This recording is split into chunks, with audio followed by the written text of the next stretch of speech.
중국으로 진출해야 되니까 바닷길이 열려야죠. 그러니까 낙동강 하구를 차지한다. 그게 금강가야 멸망시킨 거예요.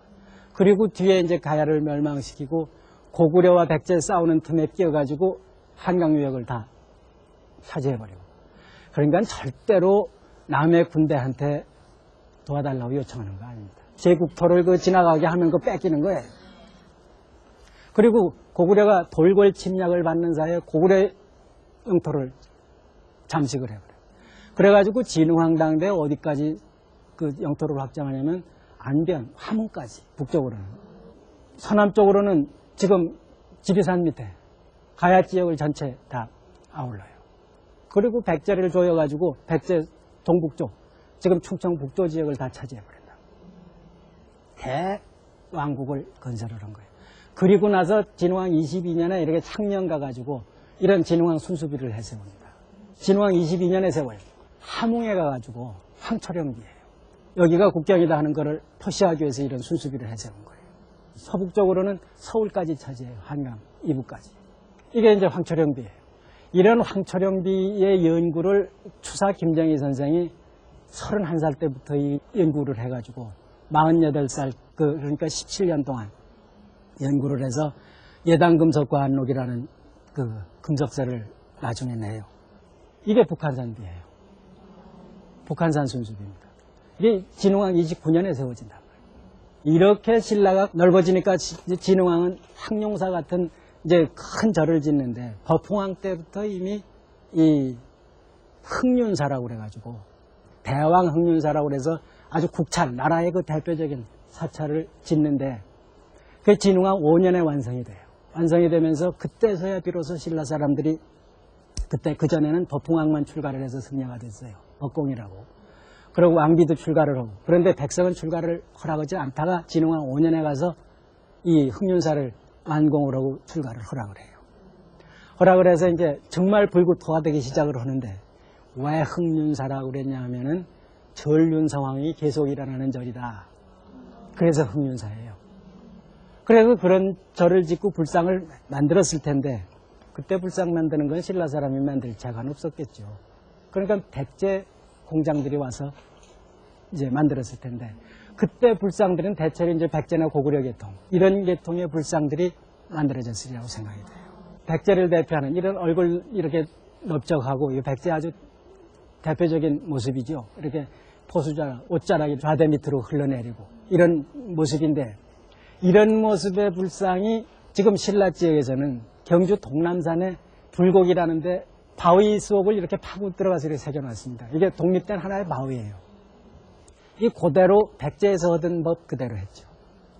이 여기 옷자락도 이렇게 좌대 밑으로 흘러내리고. 그런데 얼굴은 백제 얼굴 닮기는 닮았는데 신라 쪽으로 이미 이제 변하기 시작했다. 진흥왕이 황룡사를 짓는 거는 처음에는 왕궁으로 지었다고 그래요. 진흥왕 14년에 왕궁으로 짓는데 거기서 황룡이 하늘로 올랐단 말이에요. 그래서 이거는 왕궁으로 쓸 때가 아니고 절로 해야 될까 보다 해서 누르황자가 아니라 임금 황자로 황제라는 황자로 해서 황룡사라 이렇게 해가지고 13년 동안이나 지어요. 양평에서 출토가 된 건데 양평을 신라가 차지하고 난 뒤에 만든 거예요. 이 얼굴이 이게 백제 얼굴은 아니죠 분명히. 이 신라 사람들 얼굴 이런 얼굴 많습니다. 그리고 이것도 신라 얼굴. 이런 얼굴 참 많죠. 요새도 경상도 출신 얼굴들이 이런 얼굴 가지잖아요. 그래서 이런 모습의 불상을 만들었을 텐데 황룡사를 이제 짓고 9년 뒤쯤 됐는데 울산 쪽으로 배 한 척이 떠들어오는데 무인선이에요. 동이 5만 7천 건이 실려 있고 또 불상 작은 불상이 삼존불이 하나가 거기 실려 있고 금이 또 뭐 한 2만 푼인가 뭐 1만 푼인가 되는 금이 실려 있는데 이 인연 있는 땅에 닿으면은 이걸 걷어들여서 불상을 이대로 만들어 달라 이런 글이 거기 써 있단 말이에요. 그러면서 거기에 아유광 때 이걸 불상을 만들려다 못 만들고 이렇게 보내놓으라 그랬단 말이에요. 근데 여러분들한테 인도 얘기했을 때 아유광 때는 불상 만들어지지도 않았죠. 그리고 아유광 때부터 이때까지는 한 800년 세월이에요. 어떻게 800년 동안 배가 바다로 떠돌아다니냔 말이에요. 그러니까 이거는 당시 중국에서 보냈거나 아니면 진흥왕이 점령해 있던 점령지에서 배를 떠내보내서 도착했다고 봐야죠.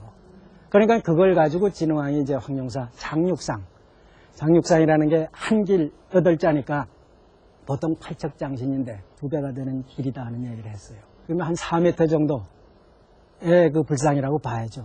그런 삼존상을 만들었다고 그러는데 그 불상 양식이 이런 얼굴 모습일 수도 있고 이런 모습이거나 이런 모습일 수도 있어요.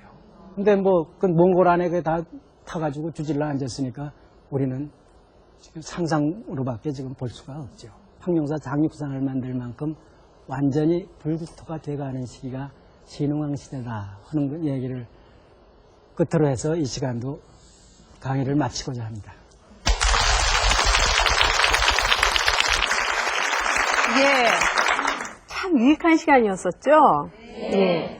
자, 이렇게 신라가 불교를 받아들이기까지는 참 가까이서 받아들인 것 같은데 우여곡절이 참 많았어요. 예. 신라도 백제나 고구려처럼 그 불교를 받아들여서 자신들의 얼굴을 닮은 그런 불상들을 만들어냈고 자신들의 사연을 닮아서 자신만의 고유한 또 불상들을 만들어낸 아름다운 이야기를 들을 수가 있었습니다. 자, 불상을 통해서 우리의 역사를 알아가고 또 우리의 정신을 배워가는 최한수의 우리미술 바라보기는 다음 시간도 계속됩니다. 다음 시간도 기대해 주세요. 감사합니다.